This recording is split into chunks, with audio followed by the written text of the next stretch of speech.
Salut les stratoniens, j'espère que vous êtes tous super bien. Donc aujourd'hui on se retrouve pour une petite vidéo. J'espère qu'elle va vous plaire. N'hésitez pas à mettre un like et à vous abonner. J'ai une petite idée pour le concours, donc on en rediscute lundi. Et on est parti. Donc on va analyser le Bitcoin, l'Ethereum. On va aller voir ici toute la liste d'alts que vous m'avez demandé. Donc toute cette liste. On va aller voir Dcash bien évidemment. On va aller voir CVP, RFII, Suisse et KP3R. Donc on est parti. Je voulais aussi vous présenter Il Crypto of Capo, donc Crypto Capo, je suis exactement dans son scénario, donc si on suit, on va revenir sur ma petite vague d'Elliott ici, donc vraiment j'attendrai encore un dip pour ensuite directement partir, et lui c'est exactement le scénario qui voit, donc je suis totalement d'accord avec lui. Donc triangle, donc ici on était à 2600, 2700, et on a fait exactement la même pattern. Donc maintenant, on attend un petit dernier crash pour enfin repartir. Donc vraiment, il avait sorti ceci quand on était ici. Mais vraiment, ce que je trouve assez incroyable, c'est que ça clairement suit exactement la même pattern. Je mettrai le lien dans la description, comme ça vous pouvez le trouver et vous pourrez examiner par vous-même. Mais très intéressant, donc revenir ici sur les 16 800. Je suis totalement d'accord avec lui. Si on vient ici sur cette pattern, j'ai tiré plusieurs trendlines intéressants. Donc ici on a le haut du W, on a le bas du W, donc qui fait support et cette résistance ici. Et on a le haut, petite zone de convergence. Donc pour moi, très belle zone ici d'acheter en DCA. Donc pourquoi pas faire un achat ici, un achat ici, un achat ici, si on y revient à celui-là. Mais je pense que les deux premiers, on va y rendre, on va y passer. Donc affaire à suivre ici. Pour mon potentiel long que je vais tenter, bien sûr. Punaise, il est où? Ici. Donc je prendrai plus un prix moyen aux alentours des 16 870, quelque chose comme ça. Je mettrai mon stop. Je pense que je vais même le mettre assez bas pour être sûr. Ouais, non, je sais même pas. Peut-être c'est vraiment de l'investissement long terme et je vais acheter en DCA et je vais même pas mettre de stop. Ce sera vraiment plus de l'investissement. Mais je pense que pour les traders, on peut facilement viser les 23 800 et des brouettes. Donc nous faire quelque chose comme ça, donc là ça nous ferait un ratio de 10 si on vient juste chercher en dessous du top, donc 9 si on vient chercher en dessous de cette mèche, donc affaire à suivre ici. Ensuite pour ma vague d'Elliott qui nous ramènerait pareil, donc sur les 16 464, un poil plus bas, en bas en fait de, de ce W ici, donc je vais juste enlever, non je vais pas enlever ça, mais vraiment en tout cas revenir sur cette zone qui pourrait être très intéressante à payer. Donc affaire à suivre, on suit. Ethereum, même chose. Donc là, on est vraiment posé sur cette EMA 200. Je pense qu'elle n'est pas finie. On va encore faire une dernière jambe baissière, revenir sur ces derniers supports ici, pour ensuite repartir. Donc même chose pour Ethereum. Vraiment, si on y revient encore plus bas, franchement, revenir ici sur cette zone ici des 432, ça serait magique. Et là, je peux vous dire, j'achèterais pas mal d'Ethereum sans problème. Donc, soit on redescend ici sur la zone des 500. Je pense qu'on peut déjà faire résistance sur la zone des 500. Support, excusez-moi. Et si on vient plus bas, faire support sur la zone des 450, qui sera une zone optimale. En plus de ça, ici, revenir sur les 0,382. Revenir en bas du canal pour l'Ethereum, tout simplement. Ensuite, petite liste, donc on a ADA qui m'a été demandé. Donc ADA, on maintient toujours cette zone de support ici, vous voyez, on peut voir. Et pour l'instant, on est revenu sur cette EMA 200, on revient dans le canal. Donc après, je pense, vous voyez, au bout d'un moment, je me dis, est-ce que ce canal vaut toujours la peine? Donc je pense que non, donc on va tout simplement le supprimer. Donc vraiment, pour moi, la zone optimale à revenir, ça sera revenir ici sur les 11 centimes pour ADA pour tester en fait ce W ici, même si on est déjà venu le tester avec ce W, mais revenir là-dessus. Et si vraiment on creuse encore plus, revenir ici sur la zone des 0, des 8 centimes. Bon, après j'ai des doutes parce que je pense que Ethereum ça va clairement faire ça. Boum boum. Donc même chose pour Cardano, même chose pour la plupart des grosses alt mainstream. Je pense que ça sera un retour sur des résistances, des supports, excusez-moi, sur des supports, mais très rapidement, et on va directement décoller. Donc même chose ici pour ADA, revenir sur la zone des 0,382, 0,5 à payer, donc la zone des 12 et la zone des 10 centimes. Ensuite, on a Coty qui m'a été demandé, on va peut-être passer en weekly. Donc ici, on a Coty qui, à mon avis, va nous former un méga W, nous faire quelque chose comme ceci. Donc maintenant, tout simplement, attendons de revenir sur ces niveaux pertinents. Donc déjà ici on a un beau support sur la zone des 3,4 centimes. Si on vient mécher encore un peu plus, on aura la zone des 0,764. Un poil plus bas ici sur la zone des 0,7 3 centimes. 3 centimes tout simplement, pas 0,3. Mais donc voilà, on me s'est fait repousser sur la zone. Ah, attendez, non, c'est faux ce que je dis. J'ai juste envie de tirer un petit fibo depuis là jusque là. Donc voilà, on est revenu sur la zone des 0,382. Donc c'est baissier, hein, affaire à suivre jusqu'où on va corriger. Litecoin, que ça fait un moment que je ne suis pas venu. Donc comme prévu ici, on s'est fait repousser par ce top. Donc soit on clôturait au-dessus et on venait faire support sur l'ancienne résistance. Mais là, on s'est bien fait repousser. Donc vraiment, prochaine zone d'achat, ici, ça sera sur les 60, entre les 63 et les 68. Revenir tester ici le top. Nano. Donc Nano, j'aime pas j'aime pas ce coin. Je veux être honnête avec vous. J'ai jamais aimé ce coin. Mais on va quand même l'analyser vu qu'il m'a été demandé. Donc hop. Pourquoi pas revenir maintenant sur ces niveaux, donc les 71 centimes, ou retester à mon avis cette petite dernière résistance. Mais affaire à suivre. Pour Nano, tout ce qu'on peut aussi voir, c'est qu'on essaie de nous former toujours des bas toujours plus hauts et des sommets toujours plus hauts. Donc ça, c'est plus ou moins intéressant au niveau de chartisme. Donc vraiment, ici, on peut voir qu'on essaie d'instaurer, je vais plutôt la tirer comme ça, on essaie d'instaurer une hausse. Et ici, on peut aussi essayer d'instaurer des bas toujours plus hauts. Donc intéressant à venir. Si on revient sur ces derniers tops, on pourrait très bien repump encore un coup, largement. Océan, oulala, qui corrige. On va peut-être passer en délit. Donc ici, on a Océan. Donc ici, j'avais mis une petite zone d'achat. On était revenu pile dessus. Donc intéressant. Donc je vais la supprimer.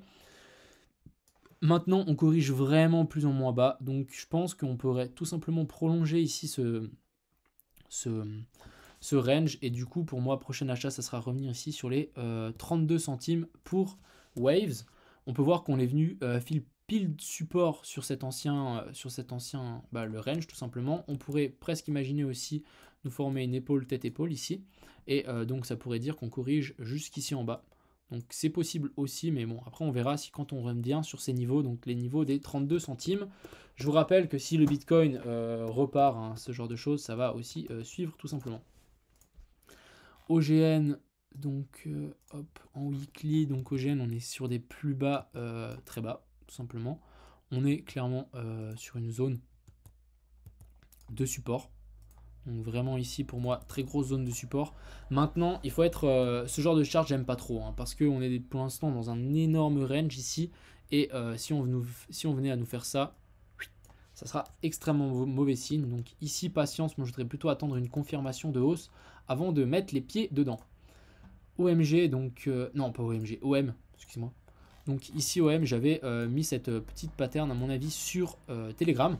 Donc ici on peut voir qu'on aurait pu imaginer une énorme courbe. Donc à ce qui paraît, vu que le prix ne part pas, même si on a cassé ce range, on est reparti. Donc ça c'est malheureux. Donc maintenant tout simplement les gens qui ont acheté ici, bah ça arrive. Hein.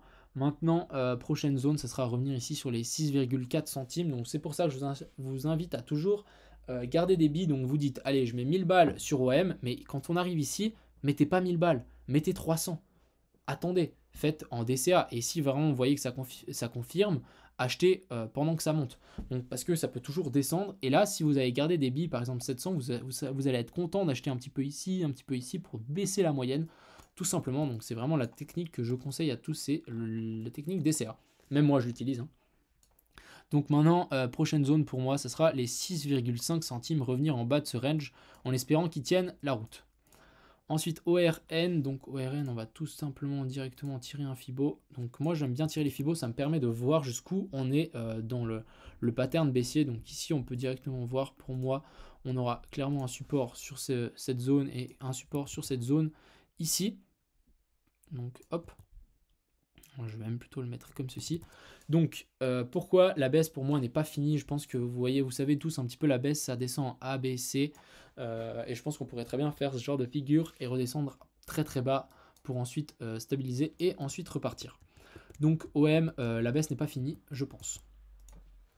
Rose qui nous casse cette résistance ici, donc c'est malheureux. En plus on vient la confirmer qu'on l'a bien cassé. Vous voyez ici, on peut voir ce joli M, hein, tout simplement. Donc ici un joli M. on casse ce M et on vient refaire résistance sur l'ancien support, l'ancienne neckline de ce M qui a très bien été matérialisé ici par cet ancien support et ici cette ancienne résistance et ici cet ancien support. Donc tout simplement pour moi c'est mauvais signe. Si on vient encore un petit peu à pousser, qu'est-ce que je vais voir? Je vais voir cette épaule, tête épaule. Donc pour moi on est parti pour corriger encore plus bas. Malheureusement on la break, on va aller plus bas. Donc revenir pourquoi pas maintenant sur des prix ici. Donc sur la zone des 4 centimes, ce qui ferait vraiment bas. Je pense que ça peut encore nous amener une baisse de 10%. Pour Rose, et même si vraiment on continue à baisser, on pourrait très bien revenir redescendre ici. Après je sais pas trop parce qu'il s'est fait lister il n'y a pas longtemps sur Binance, il y a eu un peu de hype, donc affaire à suivre ici aussi pour Rose. On a le RSI qui commence à arriver sur des zones support, donc à voir, mais pour moi ça j'aime pas, hein. Confirmation de baisse, c'est très moyen. Tomo, donc hop, on va passer en daily. Donc Tomo, ici on est toujours sous cette grosse trendline ici, donc on s'est encore fait repousser, on est en train de casser la EMA 200 en daily, donc bof. Je pense que je voudrais bien voir qu'on puisse maintenant commencer à se stabiliser ici et péter à la hausse. Je vous conseille toujours d'attendre les confirmations pour acheter, mais voilà. Donc prochaine zone, ça sera ici la zone des 61 centimes. Et si on y revient, revenir tester maintenant cette zone, donc la zone des 0,764 avec ce dernier bottom sur la zone des 45 centimes. Donc acheter en DCA si vous voulez rentrer. Ensuite, on a Zen qui continue à corriger ici. Donc vraiment, il continue à corriger tout simplement. Donc vraiment pour moi, Zen, ça sera revenir sur la zone des 0,764, revenir sur cet ancien support, sur cette ancienne résistance, sur cet ancien support, la zone des 8 $ pour Zen. Ensuite, on va aller voir nos petites alts. Donc, on va directement commencer par Kepler. Donc, hop. Donc, Kepler, qu'est-ce qu'il nous fait? On peut voir qu'ici, nous avait matérialisé un joli W. On la break. Pour l'instant, on n'est pas venu le retester. Donc, pourquoi pas maintenant revenir le retester et nous faire une petite descente comme ceci. Hop, hop, hop. Qui est possible, hein. Tout simplement, en plus, on pourrait revenir sur cet ancien top, revenir ici sur aussi cet ancien top, qui pourrait largement se payer pour Kepler. Je ne connais pas du tout le projet, hein, donc je vous invite d'abord à aller voir qu'est-ce que c'est le projet.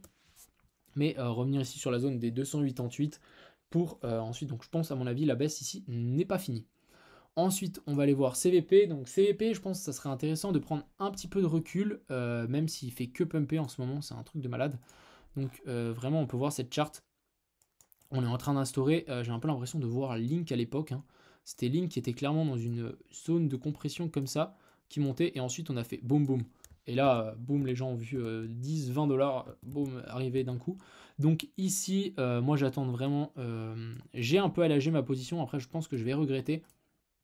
Mais si on nous fait ça et on commence à pump, vous n'allez pas être étonné parce que je pense que ça va commencer à devenir parabolique. Si ça break vers le bas, tout simplement, ça sera mauvais signe. Je pense que ça nous purgera une petite...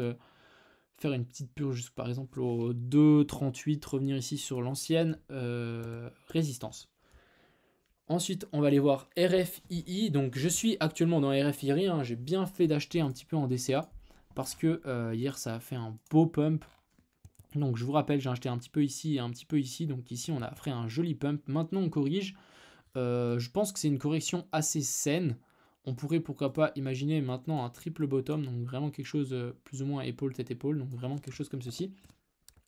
Pour RFI, mais pour RFI, moi je suis très, j'ai un peu suivi le projet, je suis très enthousiaste. Le 15 décembre, ils vont sortir qu'ils puissent farmer du RFI sur la plateforme RFI, YF, non c'est même pas YFI, c'est une autre, je sais plus exactement, mais je pense que ça peut très bien pump et on peut très bien attendre. Moi j'attends entre les 1 et les 1,5 $ pour mon investissement. Et ensuite, on est parti, on va aller directement voir notre petit dickage. Donc vraiment, j'ai toujours cette pattern. Rien à dire encore. Tant que pour moi, on ne casse pas ici les 11,2 centimes pour notre cher ami Dcash, je me fais pas trop de soucis. Zone de consolidation. On peut même, pourquoi pas, tirer une petite trendline ici, de former un joli triangle. Donc moi, je vous rappelle, les triangles rectangles sont plus amenés à casser vers le bas. Mais affaire à suivre, moi je vous dis, j'ai aucun doute. Avec les news qui vont sortir, j'ai aucun doute. Zéro doute, je suis à 100% sûr de mon coin. Et ensuite, on va aller voir notre petit Suisse. Donc ici, notre petit Suisse qui est à 171, il est sur des plus bas. Donc il nous a fait encore une petite dernière baisse. On est sur un point clé, même chose hein, pour cette résistance ici, des 168. Si on est à break, on pourrait revenir, je pense, facilement sur les 2,45 pour notre cher ami suisse. Donc voilà, je pense que j'ai fait le tour pour aujourd'hui. J'espère que cette petite vidéo vous a plu. N'hésitez pas à mettre un like et à vous abonner. Merci à tous pour votre activité. J'essaie d'être le plus connecté possible. Je vous avoue, des fois, c'est un petit peu compliqué. Mais voilà, je vous souhaite un agréable vendredi et on se retrouve pour demain.